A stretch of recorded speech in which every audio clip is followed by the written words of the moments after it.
Previously on the Shawn Ryan Show. You got to clean up these institutions. You got to remove the narcissists and the psychopaths who run them. You got to remove the narcissists and psychopaths from political office because they only serve themselves, and they're weaponizing these institutions. So for me, that's the right path forward. And you need it at every level of our society, federal, state, and local. And you need it in the culture. That's why, it's why I love talking to you and love seeing the stuff that you're doing, is to rehumanize the people that are doing the hard work, the people that are protecting our country, the people that are serving in our military, serving as police officers, working at the power plants, working at the feedlots, doing the Lord's work and not getting the respect that they deserve from the society.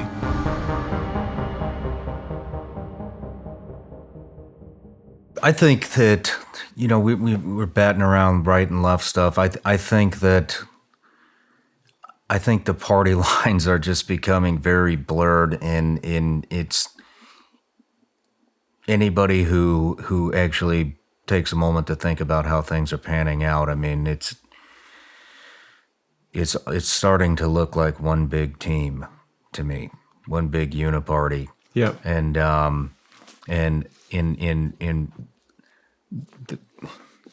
the major question I have is we see extremism on the right, we see extremism on the left.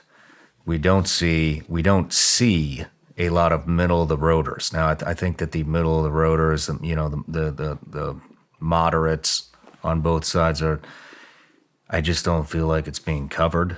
What do you think? Are the moderates still the majority, or is the majority of the left extreme left? Is the majority of the right extreme right? Because that's all we're being fed. Yeah, I think that the moderates have disappeared. The original moderates, and it's in part because they were overtaken by reality. Mm-hmm. The moderates among Republicans got us into a really bad war. Mm-hmm. The so-called moderates on the left enabled addiction. Remember Biden, who was always considered a moderate Democrat, has done more to weaponize the federal government than any president I can remember. People look back at Nixon and they go, he was really corrupt. He weaponized federal government. The stuff that we see Biden doing, the stuff with the FBI whistleblowers, mm-hmm. The stuff with the covering up of the Biden influence peddling scheme with his son, and the media, which supposedly is the mainstream moderate news media, behaves in absolutely horrendous ways, basically participating in disinformation campaigns. Just to pause on that for a minute, we've seen very scary disinformation efforts by the federal government with the work of the media, paid for by major corporations. They basically lied about the origins of COVID. They said there was no way it could have come from a lab, even though there had been thousands of lab leaks up until then. And there had been a huge debate about whether or not to even do coronavirus research in a lab because of the concerns about it spilling over.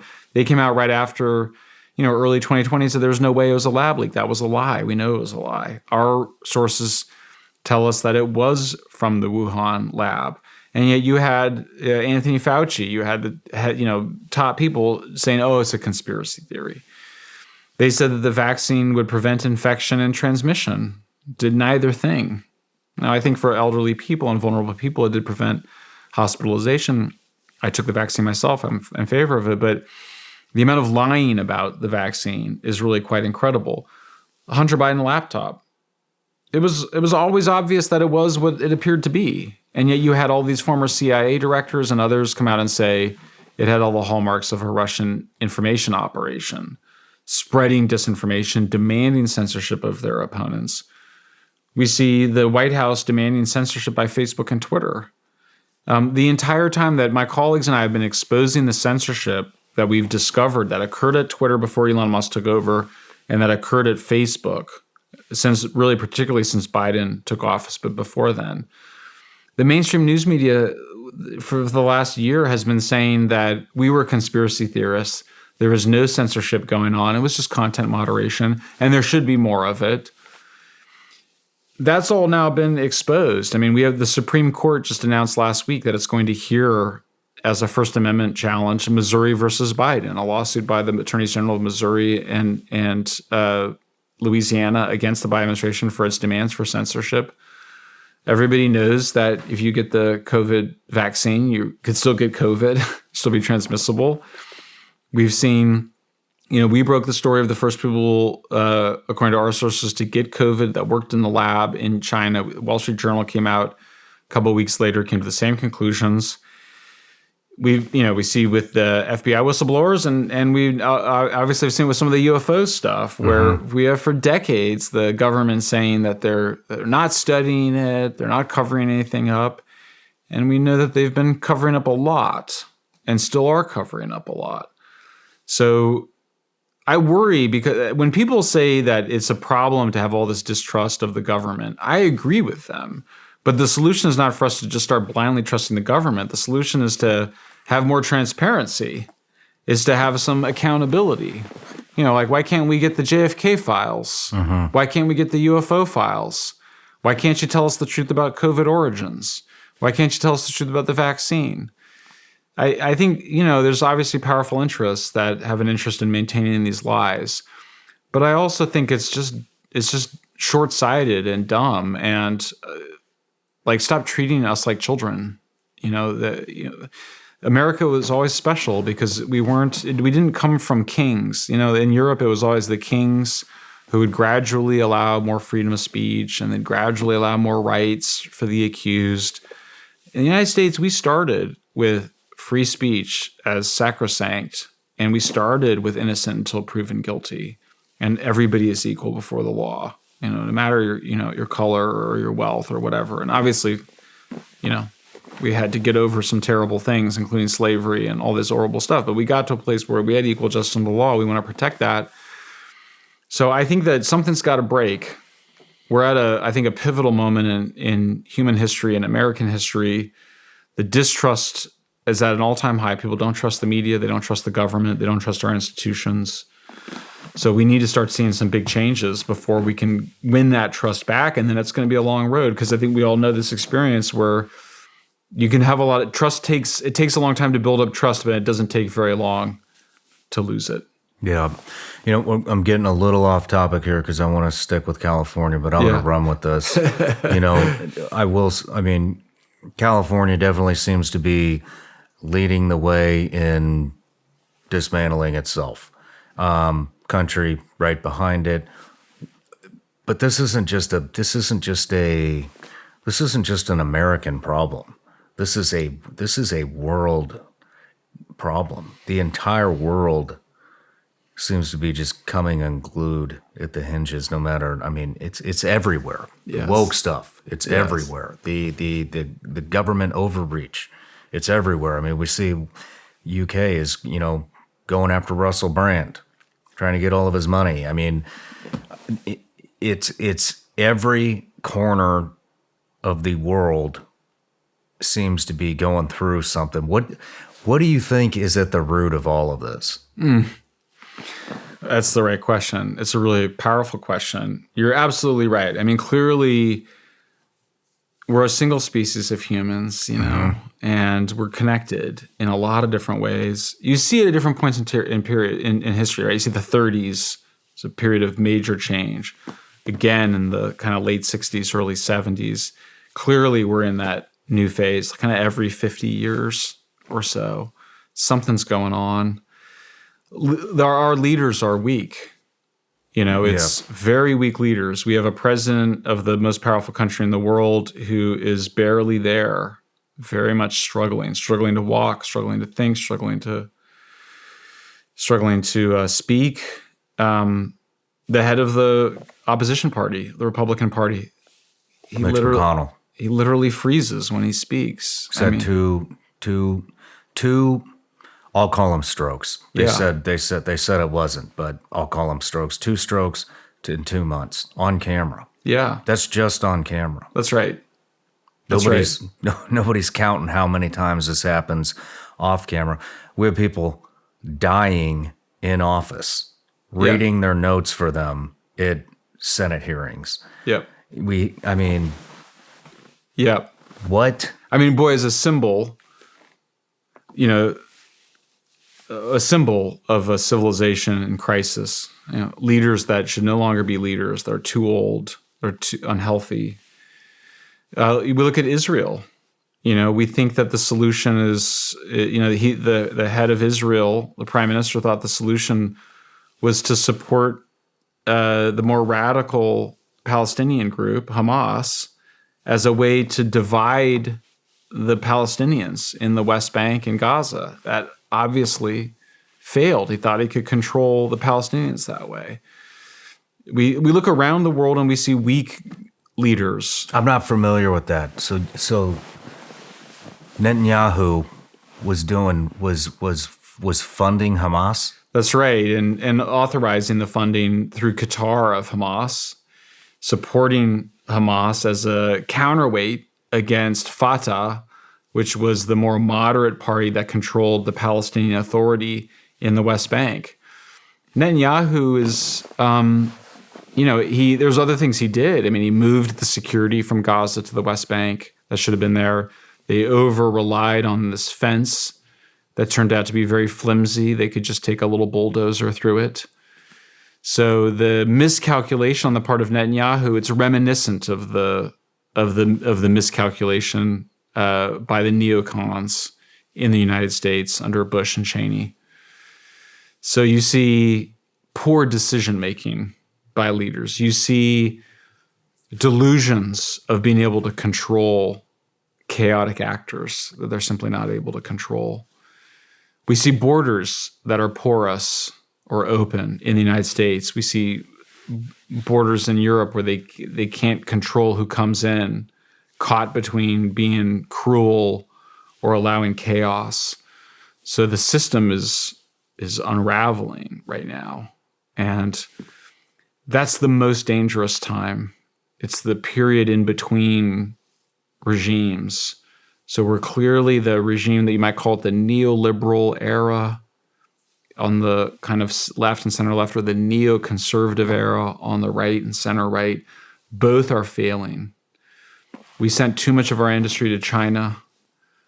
We thought we could just have everybody else manufacture for us and not manufacture alone. We, failed to deal with serious medical problems, mental illness, addiction. We allowed our children to consume toxic amounts of social media and develop psychiatric disorders, including anxiety and depression. We see all this weird behaviors where people think that they can change their biological sex. There's no debate that there's two biological sexes among scientists. It's like gravity. It's uncontroversial. Somehow people got in their minds that they could change it through drugs and surgeries. So you see a set of disorders in the society, and it's in part because we're not oriented in any way. And I think part of it has to do with a spiritual crisis that comes out of the belief that we're all alone, that nothing else is going on, that the scientists have figured out precisely what it's all about, that it all started with the Big Bang, and then there was evolution, and that we're all alone in the universe, and everybody knows that. And then when you die, nothing lives on, and you have no soul. It's obviously wrong. Like it doesn't make any sense. It's not working out very good. And then the consequences are awful of this. As opposed to, what's interesting for me about the UAP thing, everybody worries, the UAP thing is a new religion or kind of a cult. Maybe, but it's also a chance to have some sense of wonder and some mystery and excitement. Such an interesting topic. It's the reason why so many people want to read, listen to your podcast on the topic or read the articles that we do on it. It shows that we don't really know what's going on. We can't explain a lot of phenomena in the world. There's a lot of anomalous phenomena that we can't explain. And that there are people that are clearly telling the truth, who are there is disinformation. So I don't want to say there's not. There is disinformation, but it's not like the disinformation that I've seen. It's not. When Anthony Fauci says there's no way that the coronavirus came from a lab, or we know the vaccine will prevent infection and transmission. That's disinformation coming from the heads of government. On the UFO thing, mostly it's been disinformation in the form of the government saying that we're not looking at it, there's nothing there. So we're seeing all these things fall apart, a sense of trust in science, trust in the government. I think it's a really powerful moment to kind of come back to a kind of core spiritual and existential moment, which is just that we're all human. We're all in this incredibly mysterious, we have no idea how we got here. Mm-hmm. We don't know what our prehistory is. These stories that people tell, they use chicken bones and wood to make the pyramids and all these complicated hieroglyphic. Anybody that goes there sees that we don't know what was going on. And that should be a source of excitement, I think, a sense of wonder and of wanting to explore and to be less dogmatic and less certain and more open-minded to the ways in which maybe we got things wrong or the experts might be wrong. So I think in this really dark moment, there's also a chance to allow for some new light to come in. It's the cracks that allow the light to come through, and we're starting to get little beams of light. We can't tell exactly what it all means, but something's going on. Hey everybody, I want to talk to you about two products from First Form. One is OptiGreens 50, the other is OptiReds 50. We all know how life can get very busy, hectic. It turns into a lot of stress. Next thing you know, a whole month has gone by and you don't even realize it because you've just been going so fast. And when you get in these situations or these little sections of life that are like that, what's the first thing that always goes to the wayside? Your diet. I'm guilty of it too. My diet goes to complete shit when I'm stressed out, when I'm busy, when life gets hectic. And you know what? The first thing to go for my diet, it's always greens. It's just how it is. I don't know why. It's just always greens.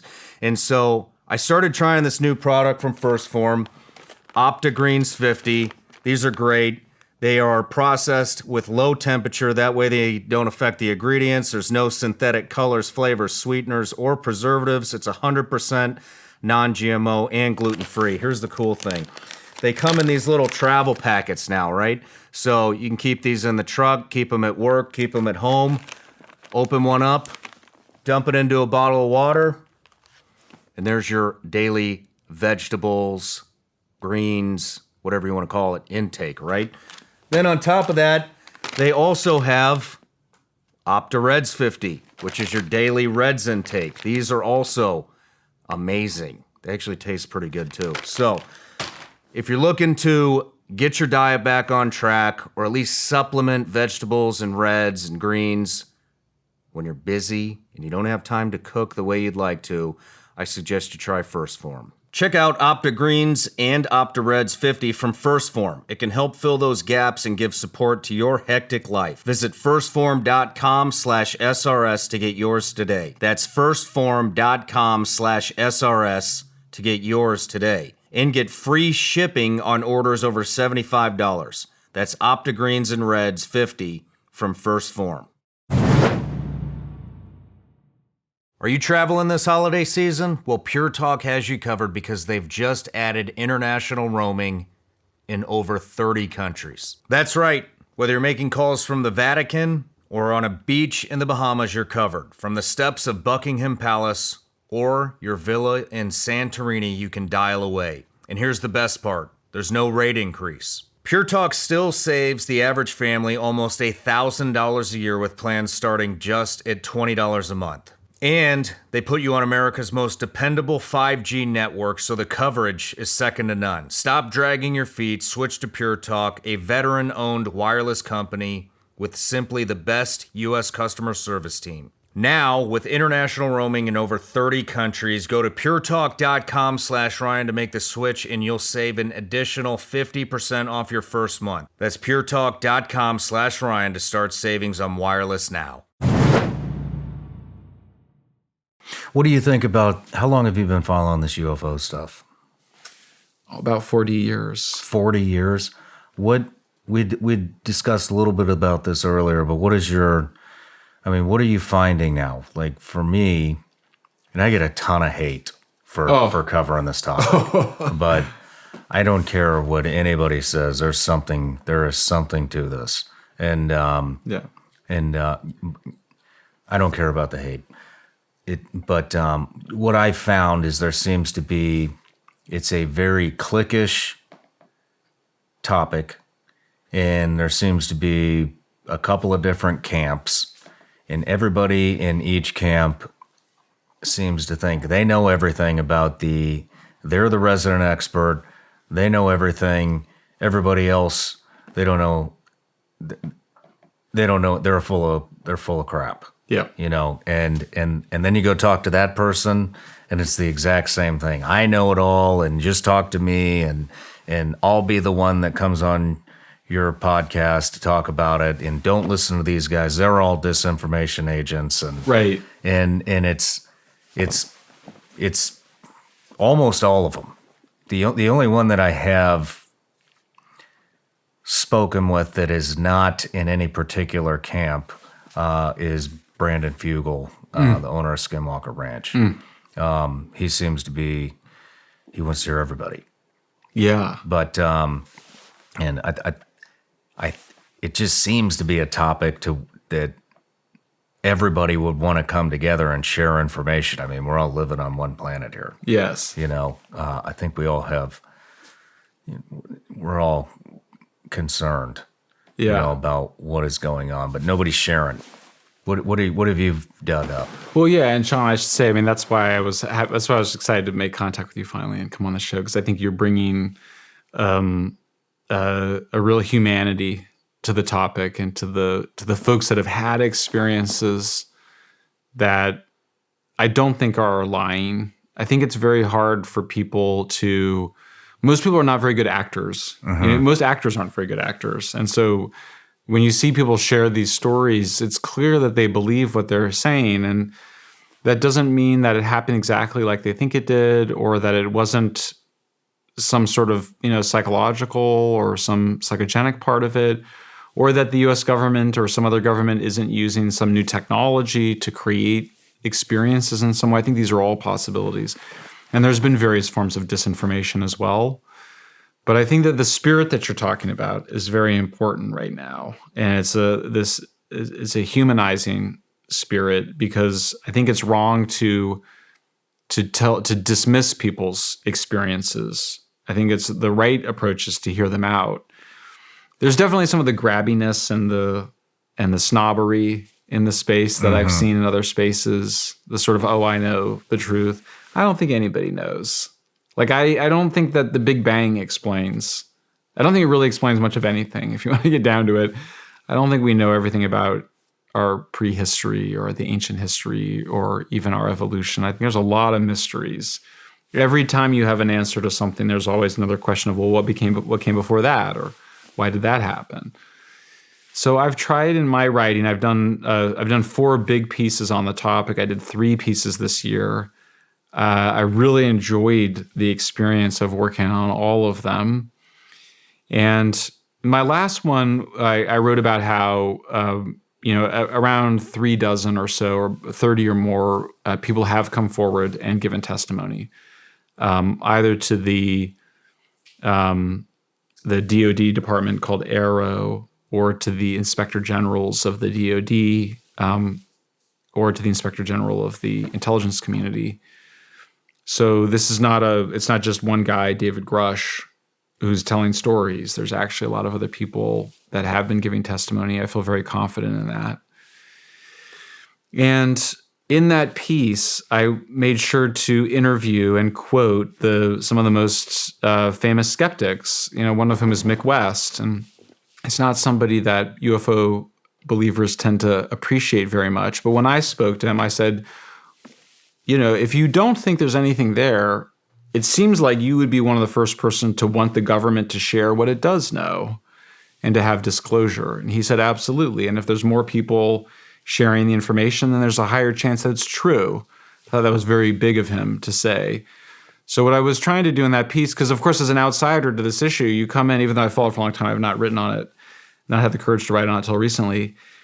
when you come to it, you kind of go, well, I mean, let me see if I have this straight. It seems like basically everybody wants the government to share what it knows because it's not the property of the U.S. government. It's not the property of Lockheed Martin or of Aerospace Corporation. If there's information about what's going on with all these anomalous phenomena, then we, the people, have a right to know it. I mean, this is why America is the greatest country that's ever existed in the entire world. It's because we control our government. We're not controlled by our government. This isn't a kingdom. We don't have the people in power are not just the strongest and most able to dominate. It's a will of the people. And so we would like to know what you've discovered. And, pretty soon I'll be coming out with some more information about some of the retrieved, craft that people believe to be from non-human intelligences. Is it from non-humans? I don't know. But we should all have a chance to look at it. And I respect the need for the U.S. military to do experiments, and develop next generation stealth craft or propulsion. At the same time, I think if there's some evidence that there's non-human life in the world or in the universe, that's the right of the people to know that, and we should be able to know it. At the same time, if there's been an effort, if it's just a disinformation campaign, using highly sophisticated technologies that appear to violate the known laws of physics, then we should not be victims of a government disinformation campaign. We should be able to know about that too. Mm-hmm. So I try broadly in this issue, I try to think in probabilities, which is probably the right way to think about all issues, but I feel the need to do it on this one more than anything. There's some chance that the conventional story that we hear about UFOs is true, that there's been a cover-up since World War II, has something to do with nuclear. There's some sort of reverse engineering and maybe contact has been made. Maybe that's true.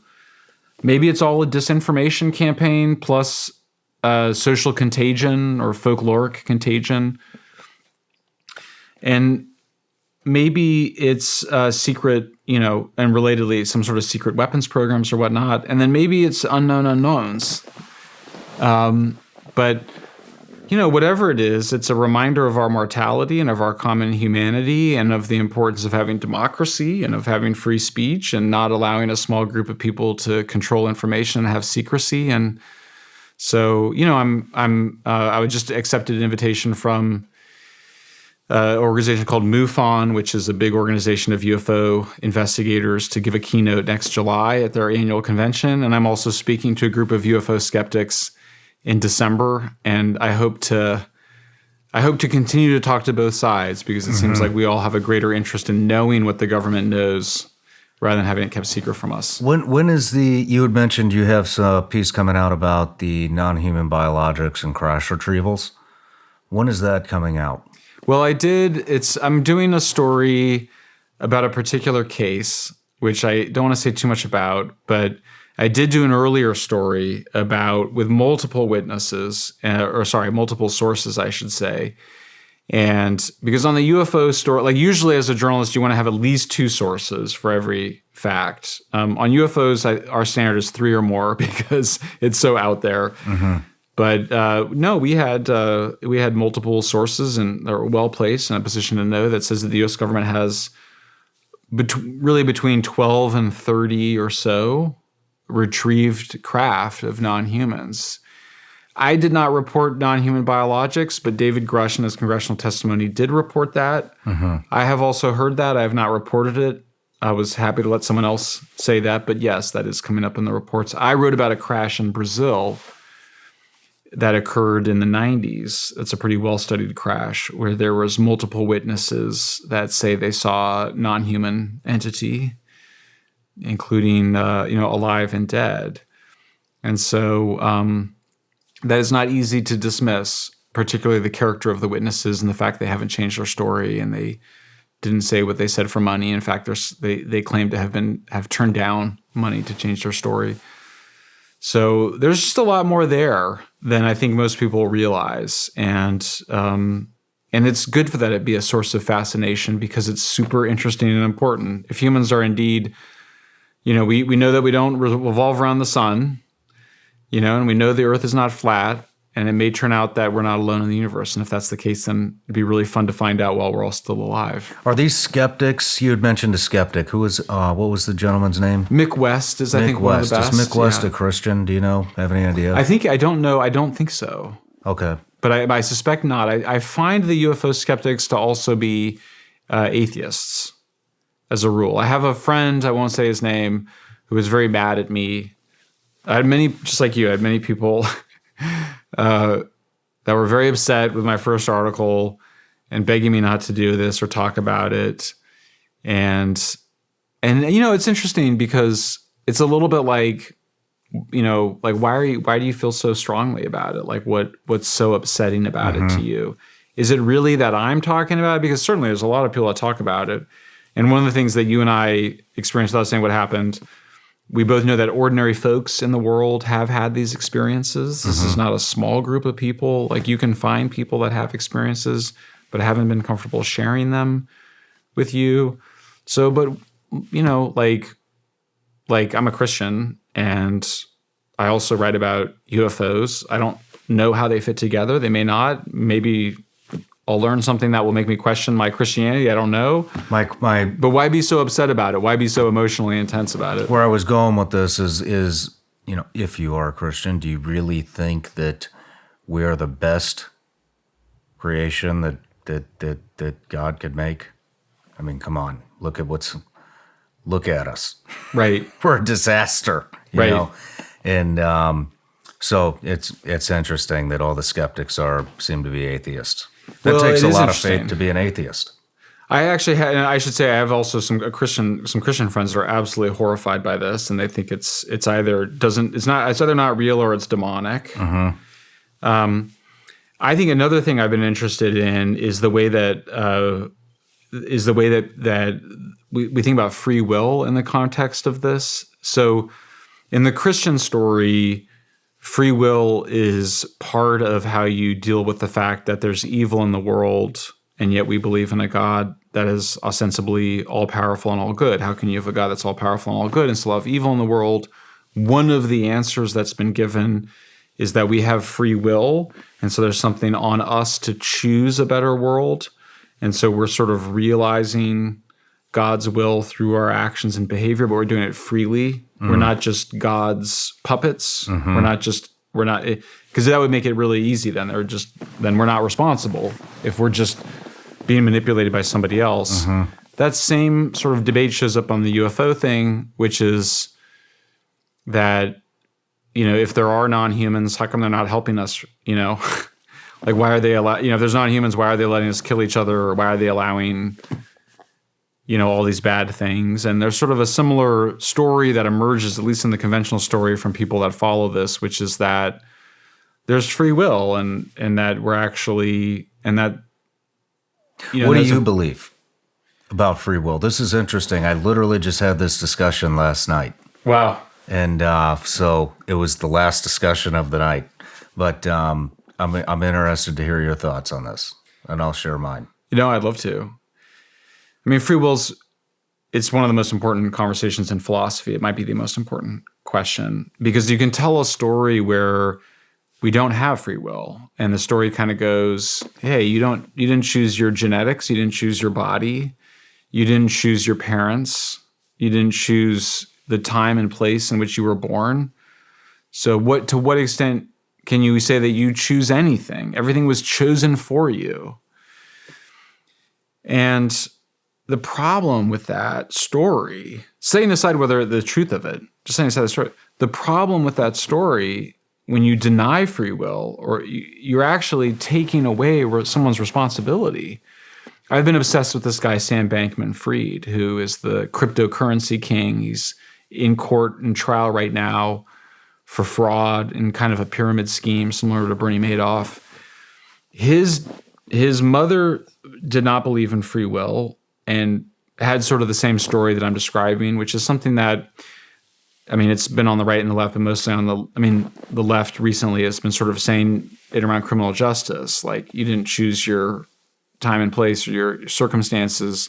You're a victim of your circumstances. You don't have free will. Free will is just something that people talk about in order to punish and to give you a sense of control. That's the story that Sam Bankman-Fried's mother gave him. And then his father had the story of utilitarianism, which is that you should use your brain to figure out maximum good for maximum number of people.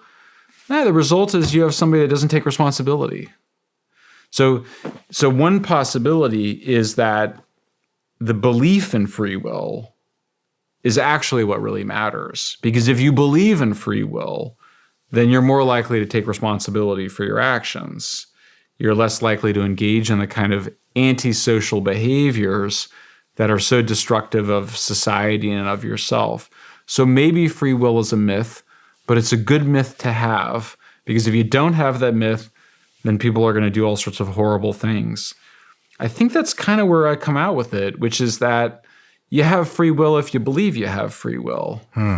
If you deny that you have free will, then to some extent you're deciding not to take responsibility. I think that I think if someone were to tell me that they don't have free will and they're not responsible for their actions, I would be very careful around them. I would not trust them.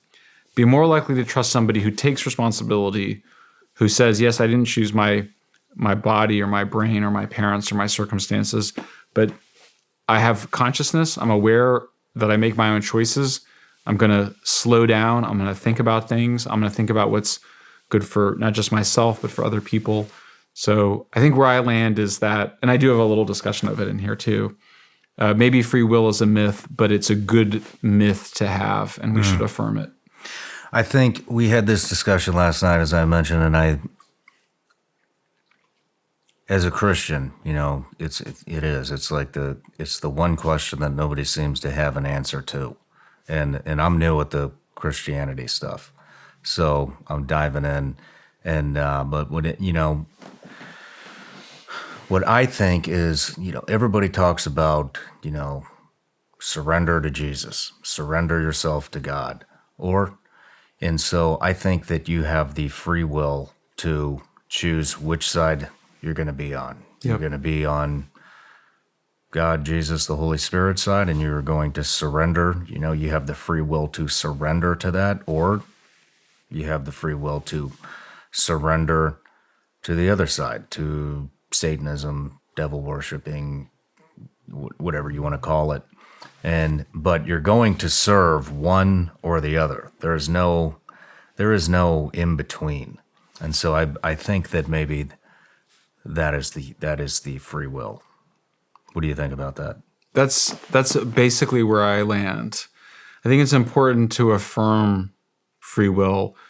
Viktor Frankl, who's this amazing psychologist who was a Holocaust survivor, and he wrote Man's Search for Meaning, a book after he survived the death camps. And he was somebody who, while he was in the death camp, said, I'm going to take control of my experience because mentality is everything. That it's not, the meaning of something is determined by my own view of it. And I'm gonna turn this horrible experience into a chance to become a stronger, better person, rather than allowing this experience to make me a worse person. I've been talking with my colleagues about Israel and about the Hamas attacks, and the Hamas attacks happened, and the Israeli bombardment of Gaza is happening. So the question is, what do you do now? There's nothing. I think it's dangerous to suggest that it doesn't matter what we do. It matters incredibly what we do. So Frankl has this great saying, which is, in between stimulus and response is free will. And we're not like other animals. That we're not just knee jerk. We're able to think slowly, not just quickly. I was interviewing people in Ireland about free speech issues because they have this terrible censorship law they're proposing, they're debating.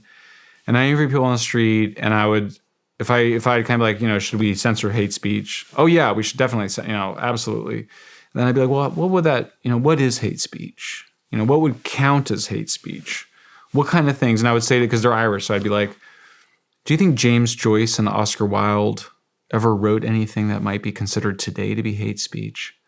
And people go, oh yeah, probably, And I came away from it and I was like, I don't think you can go around Ireland and be like, that person's, for free speech, that person's against it. I don't think anybody's like that. I think it's more like you can be free speech and you can also be pro censorship. And the main difference is whether you're thinking about it quickly or whether you're slowing down. Because free speech actually turns out to be a really hard thing for people. We saw it here on the Hamas and the Palestine stuff. Somebody gets up there and chants death to Israel, and it's offensive, or somebody says they support Hamas and they support terrorism. It's so horrible. There's a fair number of people that think that should be illegal. But when you kind of go, so if we make that illegal, what else do you think might be illegal? If people slow down about it, this is I'm borrowing this from this guy Daniel Kahneman. I think he was a psychologist. We're very different people when we think slowly and we think quickly. That's why I love this. That's why I love this format.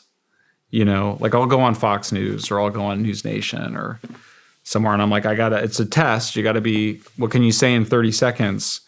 But that's a different kind of thinking. And the people that are watching this I think their brains are working differently than when they're watching something quickly. And I think that when you slow down, it allows for the humanity to reemerge. I think it ultimately makes us more in favor of free speech, more in favor of universal values. Because I always point out, if you just want the right for your group to speak, or if you just want your civilians to be protected, that's not human rights. Those are just group rights for your group. Human rights means that you think that there's rights that all humans should have, even humans that you might really hate at the moment.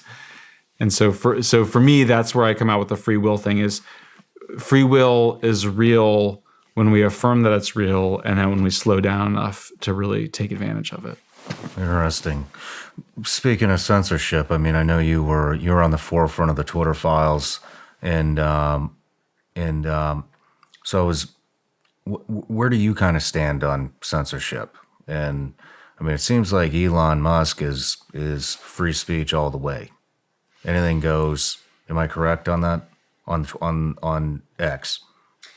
Yeah. So to answer that question, we have to go back a little bit in time. I mean, so first of all, I'd never thought about First Amendment issues, which may seem surprising, but I just assumed it was fine, right? Like we have a First Amendment of the Constitution, like nobody wants censorship. Like I'd never heard anybody advocate censorship. And then, actually, I then got my book, Apocalypse Never, came out in 2020, and Facebook censored me. And they've maintained some sort of algorithm so that when I show up on YouTube, which is owned by Google, so I'm censored actually by Google, I should say, and Facebook. So when something comes up to me, I'll be talking about drug addiction on YouTube, and there'll be a little warning about being like, here, get accurate information on climate change, because there's some algorithm has me as a climate change denier or some whatever it is. And I've tried to appeal it. There's no way to appeal. It's like a star chamber. It's all completely unjust, unfair. And I was very upset at the time. I think people don't realize, when you're censored, it feels so bad. You're so angry. And it feels really unfair. And almost like a kind of self-destructive anger I felt.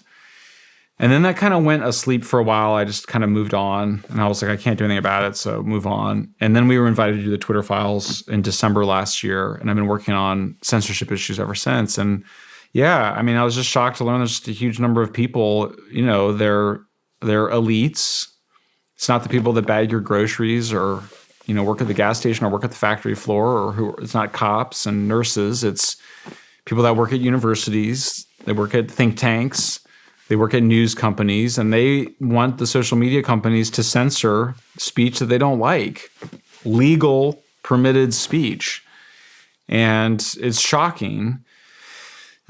We owe Elon Musk a debt of gratitude because we wouldn't have known about how much censorship there was if he had not opened up their files to us. He gave us pretty open access to the files. We were never denied any files. We uncovered a lot of censorship, a lot on different things. We also discovered these disinformation campaigns, the disinformation campaigns around Hunter Biden's laptop, around COVID. And it's not just Twitter, it was also Facebook. So then you get to the question of what is Elon's position? At first he would say, I'm a free speech absolutist. The US, which is the freest country in the world, even we're not free speech absolutists. We don't allow immediate incitement to violence. I can't get a bunch of friends and say, hey, let's all go kill that person. I can't threaten to kill somebody. That's illegal. I can't commit fraud. I can't use my words to lie to you, to commit fraud, to steal your money.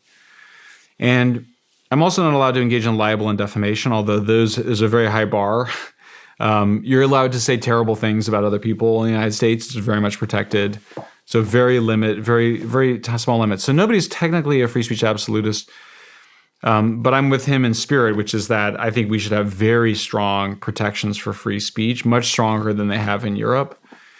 Elon has also said that he wants to follow the local laws of different countries. That's been controversial because other countries engage in a lot more censorship. And so if you want X, formerly Twitter, to operate in Turkey, for example, he has to accept some amount of censorship. That's a case I know because I wrote on it and researched it.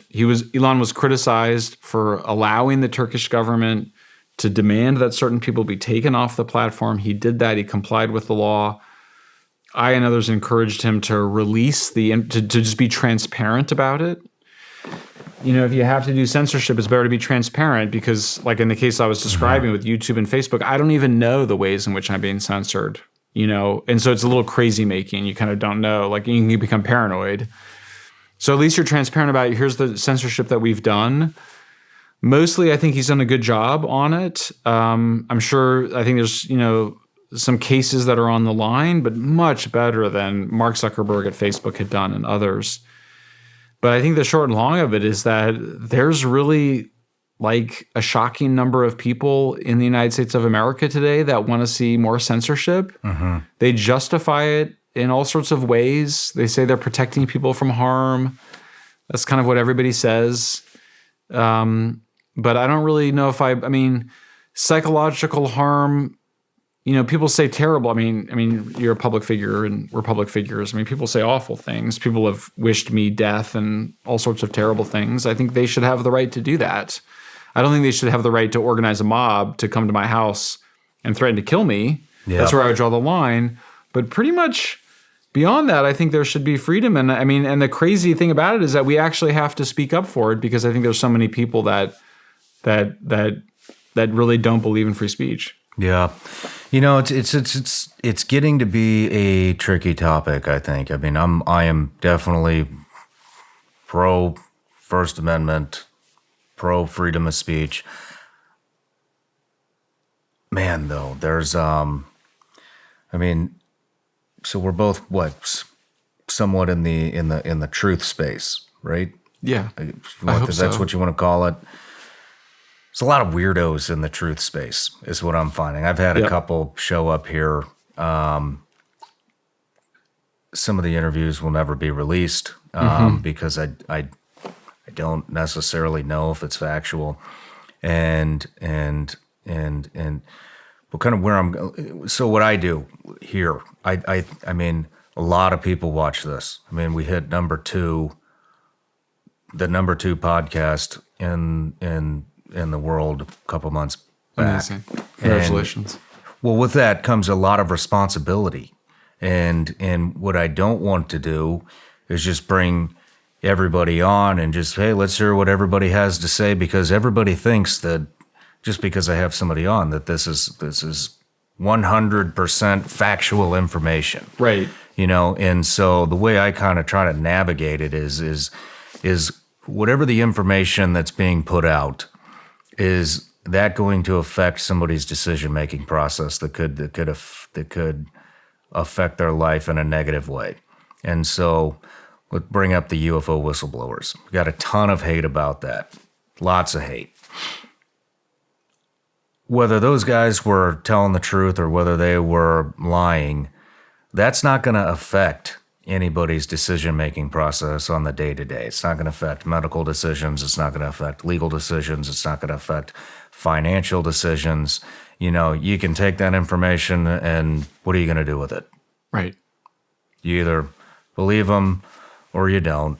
Or maybe you're just in there for entertainment. I don't know. You know what I mean? But it's not going to affect anybody. When it comes to something like financial situations or medical stuff like COVID, I mean, with the vaccine, I mean, you're playing with people's you're playing with people's well-being, especially if you have a reputable reputation like you. Or, I mean, I think I have a pretty reputable reputation, and so what I would hate to do is actually put out information that is infactual, whether it goes along with my agenda or my beliefs or not. I don't want to manipulate the population into doing something that could potentially cause them harm, on the day-to-day in their lives. And so, it's a responsibility, that I wish a lot more people, including the mainstream media, would take seriously. But, and there are, when it comes to freedom of speech, I mean, there are a lot of people that are, they're master manipulators out there, and they're out there just to build a following or just to get some notoriety and just for financial gain, whatever it may be, and so it gets tricky. Yeah. I think it gets tricky. Well, first of all, it's great that you take it so seriously. That's a sign that you deserve the status that you've achieved with this podcast in the long form. Obviously, I agree. And it's really, I can feel the weight of it. Even as you were talking, I could feel it, the responsibility, right? Because what if you say something, that's wrong and it results in someone's, harm to them or death or whatnot. And, like even on the UFO one, which I think you're right. There's a way in which I agree. It's kind of, it's not obvious how somebody would be hurt by it. But I always emphasize what I know, try to emphasize what I know, what I suspect to be true but can't prove, and what I really have no idea on. And if you take the vaccines, the COVID vaccine as an example, there's danger on both sides, right? Clearly, I think the evidence shows the vaccines, kept people out of hospital and likely prevented a significant number of deaths. We also have some evidence coming back of causing myocarditis, long-term heart problems. So that's there too. The solution, in my view, is coming back to the thing we just talked about, slowing down and providing the information for people.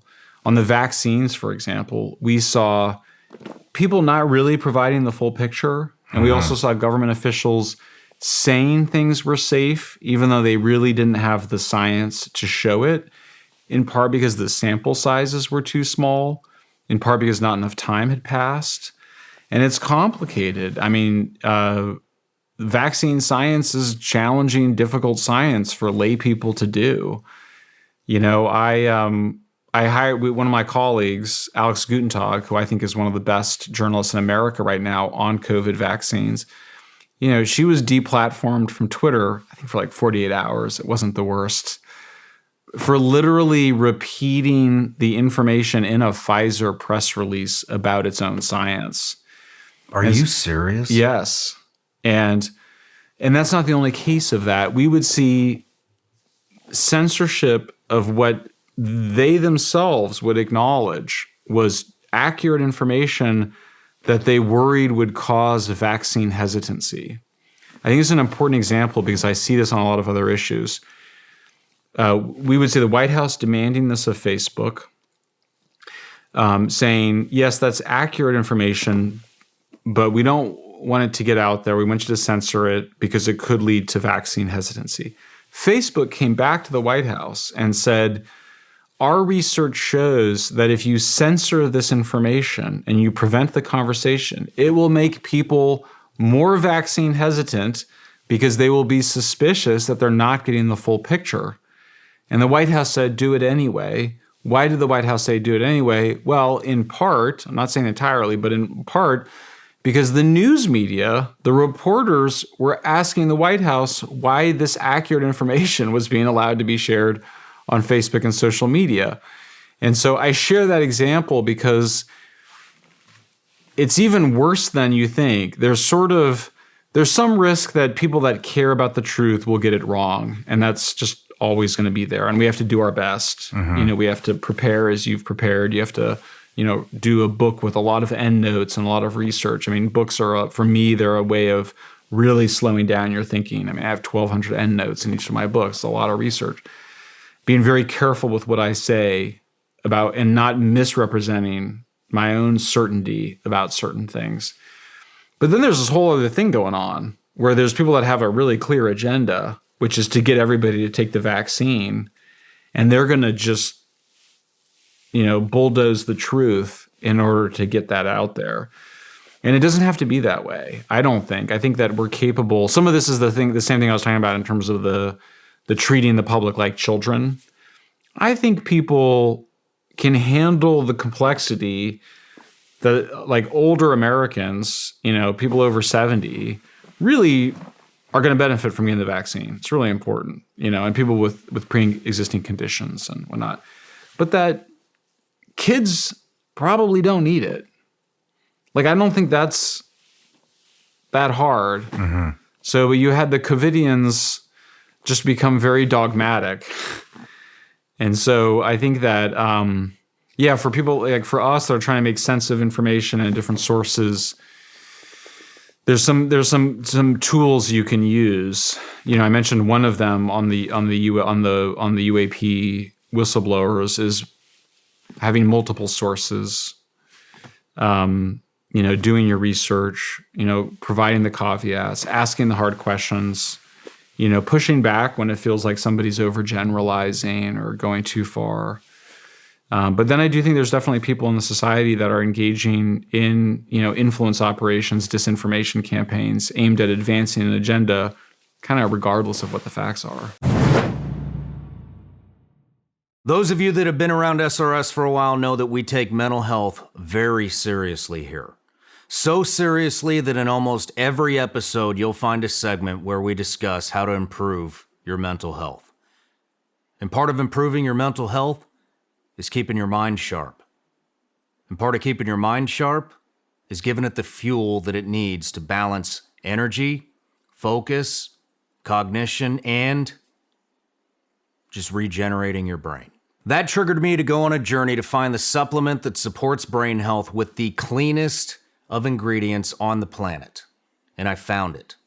I was actually going to start my own company and do this, but I found Laird Superfoods. I've partnered with them. Now I'm a partial owner, and I really believe in these products. Here's my favorite product. Performance Mushrooms by Laird Superfoods.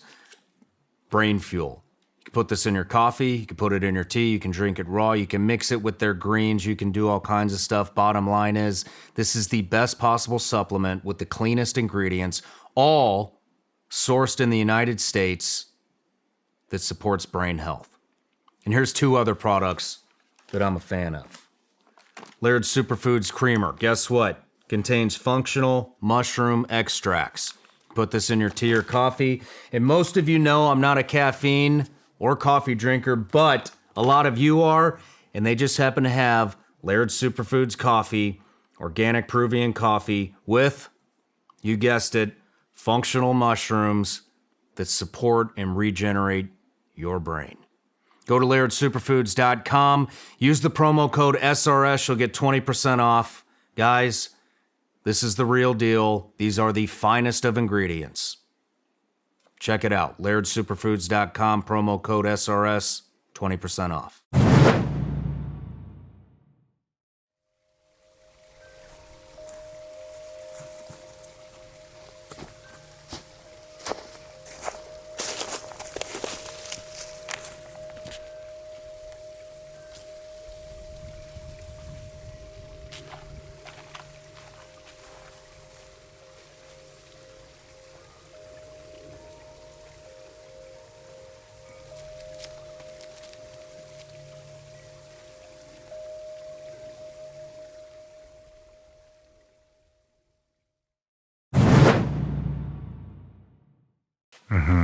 Do you think that the U.S. government has our best interest?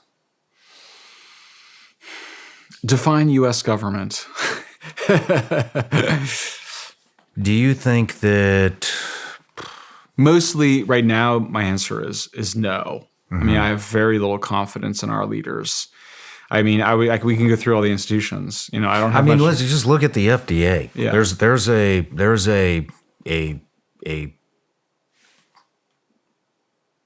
bipartisan. I mean, it's food and drugs, you know, and look at all the things that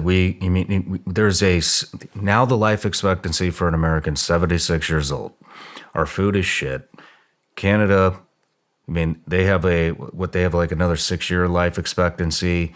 Whatever their version of FDA is a lot more meticulous than ours. Look at all the shit in our food. The hormones in how did everything get approved? Right. I mean, our toothpaste is poison, our deodorant's poison, our shampoo's poison, our food is poison, our cleaning products are poison, a lot of our medicines wound up being poison. I mean, what did they do? Why, what is the point of the FDA? Right. I mean, obviously it's to make money. I'm not really sure, and I haven't dug in that much on how, but there's one organization that's pretty non-political, and I think that the majority of people would agree if you look into it. Yeah, we've been lied to. Yeah, I mean, I think in the case of the FDA, we are seeing just too much power from the pharmaceutical industry. Just too much power. Mm-hmm. I mean, it's supposed to check the power of the pharmaceutical industry. Mm-hmm. I mean, the purpose of the FDA is to make sure that the drug industry is not able to just sell whatever they want and misrepresent it. I point out that it was a huge victory to require the drug companies to have to list the side effects of their drugs. When the guy starts talking really fast on the TV mm-hmm. shows, and they make all these effects. You see it in the ads. If you're not going to ban ads, which I think might be the best thing to do. Like, I don't know why. Like, if it's a good drug, then let your doctor recommend it. I don't know why they have to advertise it directly at consumers. That seems unwise to me. But nonetheless, that is the system we have right now. But it took us a lot just to name the side effects of those drugs. That was a big victory. Well, when people started talking about the side effects of the COVID vaccine on social media, there was an effort to censor them. Mm-hmm. That's how crazy it got. Mm-hmm. When you look at the big advertisers of the big mainstream news media, a lot of it was Pfizer. Mm-hmm. So it's the brokenness. It includes the FDA. It's not limited to the FDA. I mean, even the stuff that they approve, though. I mean, everybody. I mean, I remember growing up, my parents, just supplements that I would take because I want to get big when I'm 16 years old. Is that FDA approved? Is that now? I don't even care because what is it? It's FDA approved. How much did they pay to get that approval? Right. Who cares?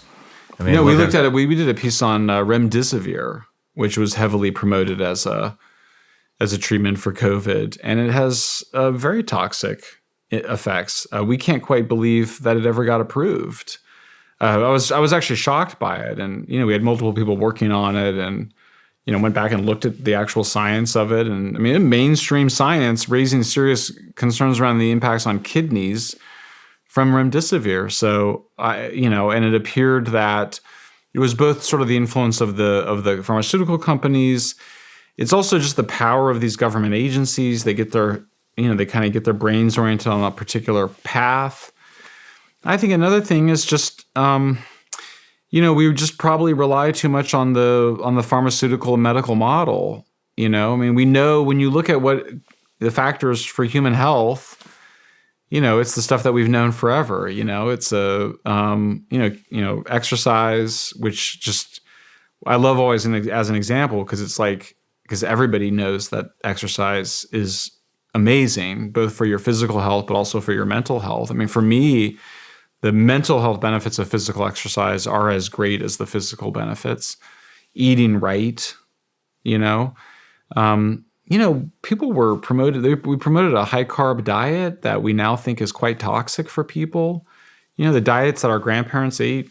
My grandfather lived to 101, and he ate animal fats, and it was a traditional farm diet. He was thin as a rail. We know that, community, sociality, having a purpose in life, a reason to get up in the morning, believing in something more important than yourself, whether it's God or some other higher power, or it's just civilization or in service of humanity, that these are the basics that we need. And so kind of constantly looking for some medicine to make ourselves feel better, I don't think is the right mentality. And that's another thing I think that needs to change if we're going to go through some sort of a transformation as a society.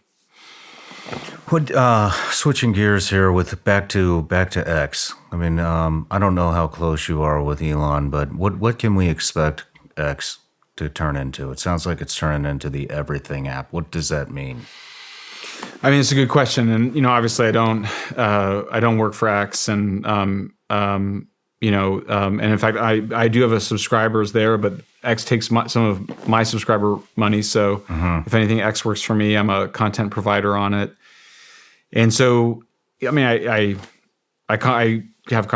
text with Elon, and it's been it's always an interesting relationship with one of the richest people in the world. I guess he is the richest person in the world and controls this huge platform.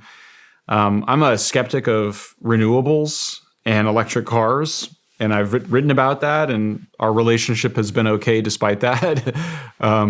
So he's kind of who he appears to be. I think. Sometimes people think, who is he really? And he kind of is what it looks like. He's a Gen Xer. I think he's very much oriented towards freedom. He's been, I think was a former liberal like me, lefugee, as we say. That's the term? Lefugee. Yeah. A friend of mine, actually, I don't know, I didn't make it up, but somebody else made it up. And then as soon as I heard it, I was like, that really describes, we're all refugees.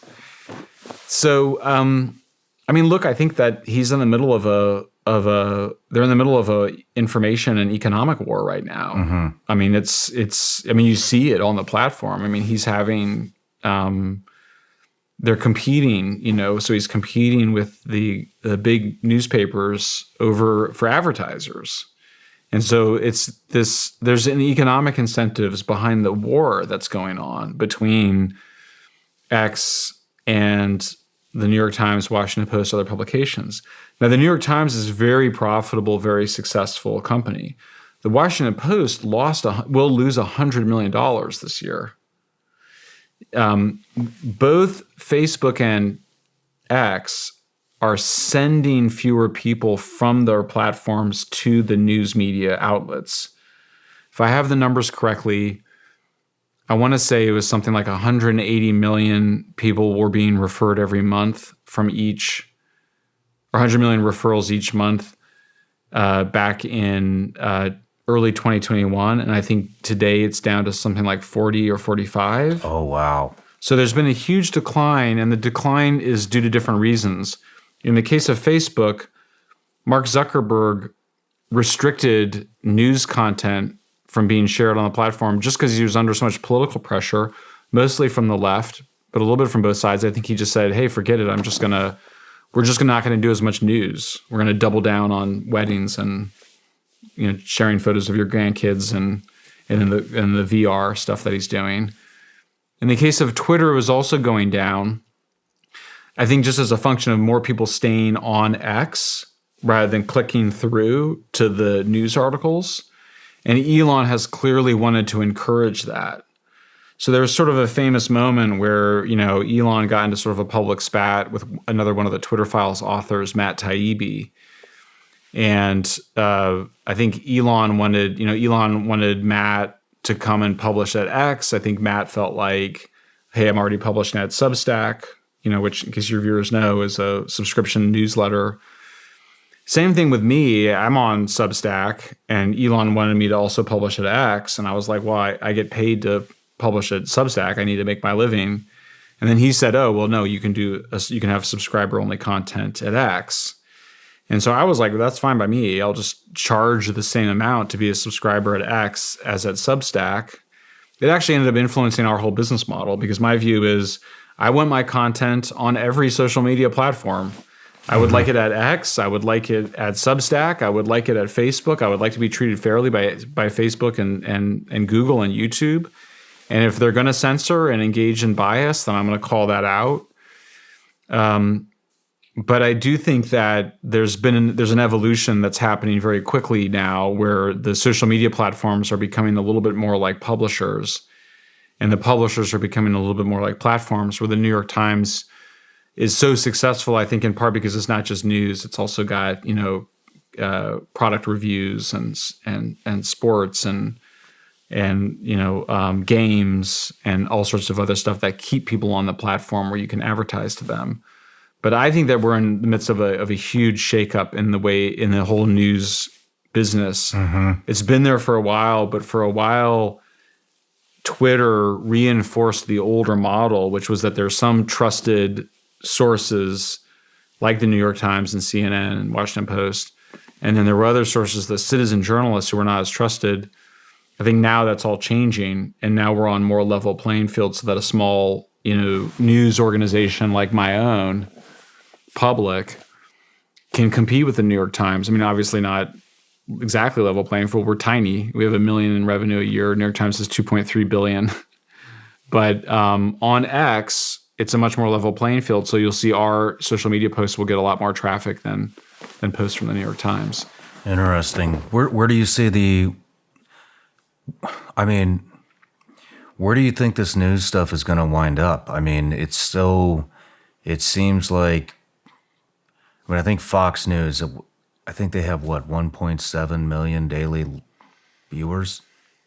Am I right on that? Are you familiar? Well, I think that sounds right. That's nothing. And yet it's bigger than the other cable stations. What's gonna? And then on the flip side, you see all these like really good investigative independent journalists, and they're just, you never see them. I don't see them very often on. Actually, I don't really watch the news, so I guess that's not. I quit watching the news a long time ago, but yeah. I don't see. I interview investigative journalists all the time. They don't get any TV time. Every once in a while, I'll get one, but I'll give you an example. I got this guy, Luis Chaparro, the best investigative journalist on cartel activity, hands down. I mean, the guy in beds with the Sinaloa cartel. He brought one of my hats with my brand on it down to a fentanyl lab in Sinaloa and had the chemists wear my hats while they're cutting pills. Wow. Just to prove to me that he can get in there. Here it is. Wow. This is it. Here's Amazing. The footage. And nobody will touch him. Nobody will touch that guy. Amazing. And he's put stuff out. He put it out on this show. I mean, I'm not bragging. I'm just trying to make a point. 2 years ago, he's the first person I ever heard talk about how China is sending in chemists.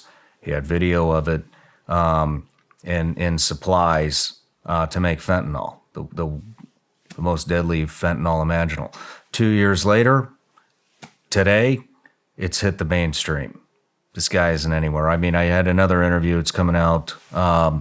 It'll have already been out by the time this airs. A former CIA analyst / targeter, and she's been tracked. I had her on to talk to unpack some of the stuff that went on behind the scenes with Benghazi, and we got into. And she's been tracking these guys.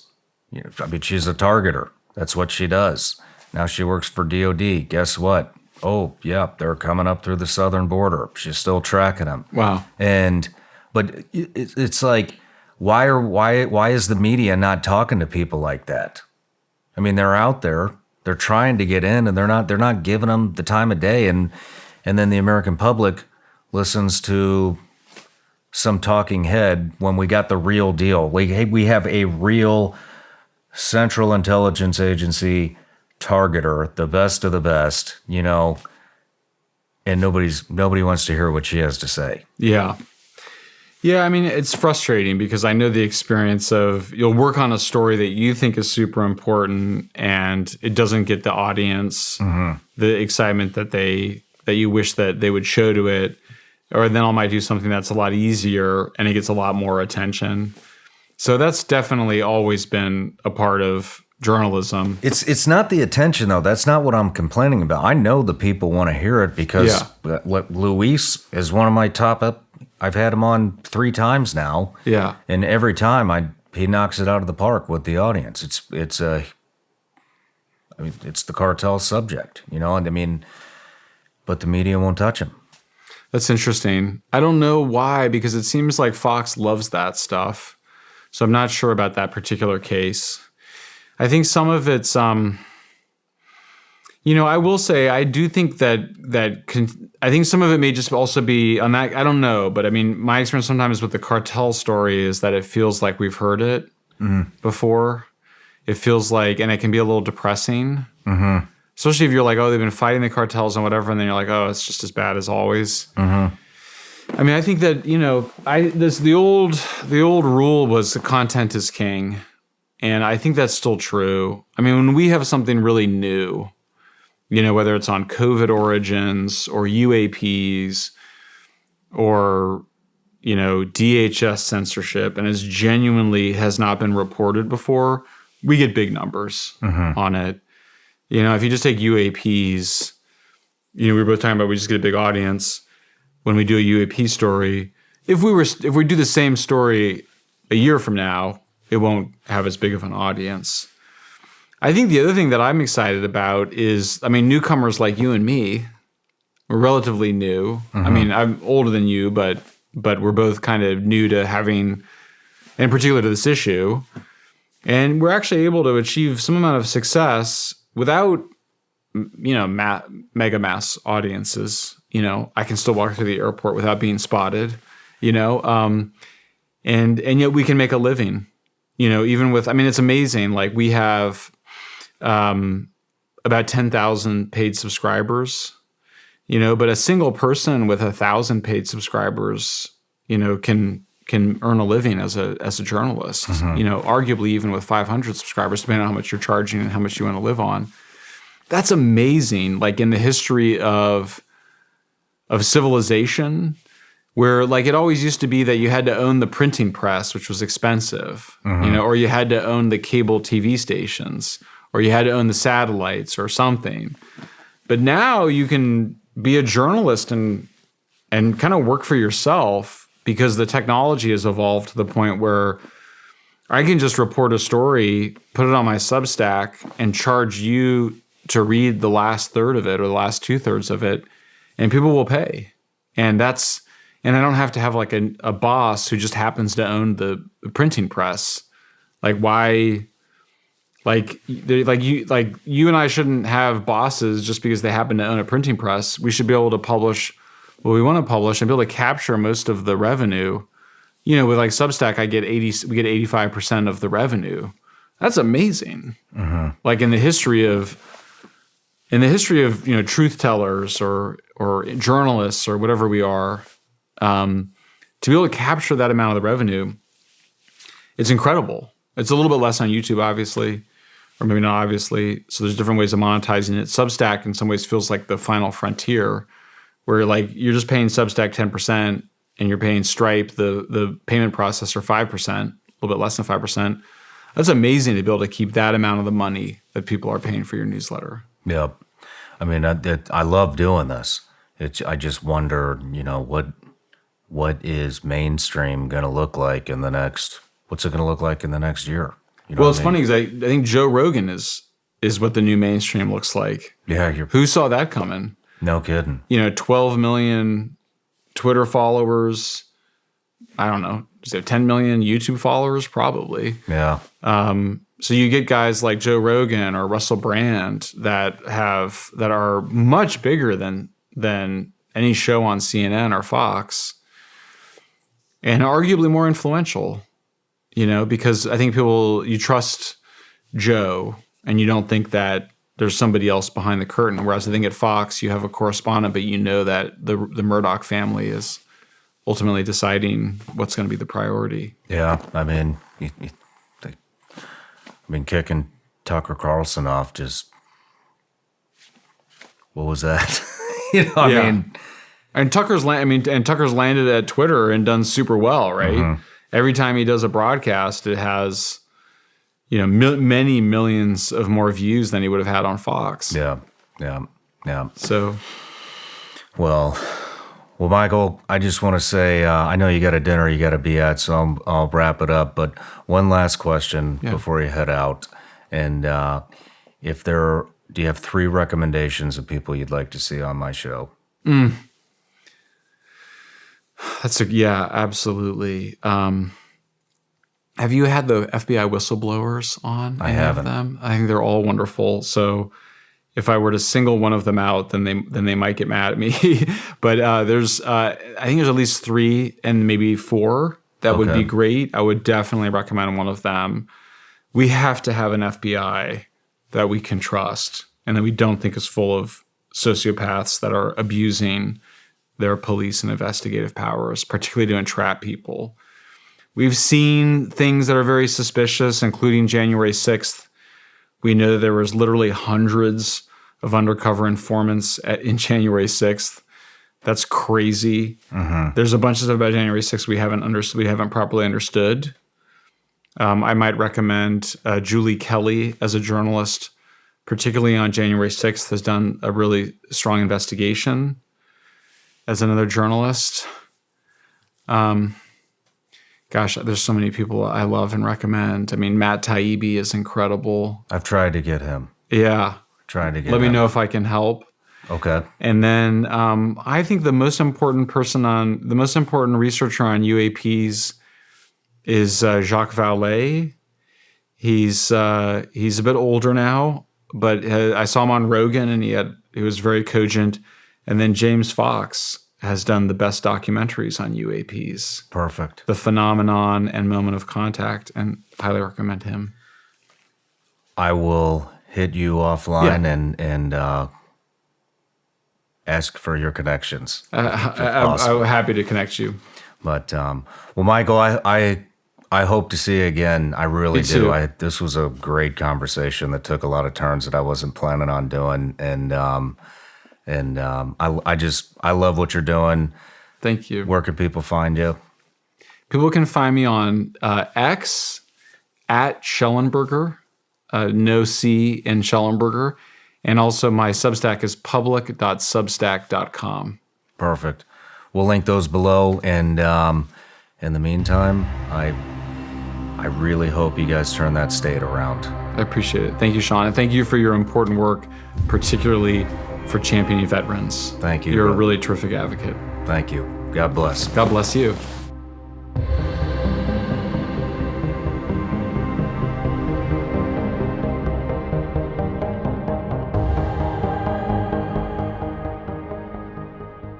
Hey everybody, I'm Shawn Ryan. Click here to subscribe to the Shawn Ryan Show YouTube channel for the hottest and most compelling interviews that you will not see anywhere else. I've also made a playlist of all the previous SRS episodes so they're easy to find. You can find that right here.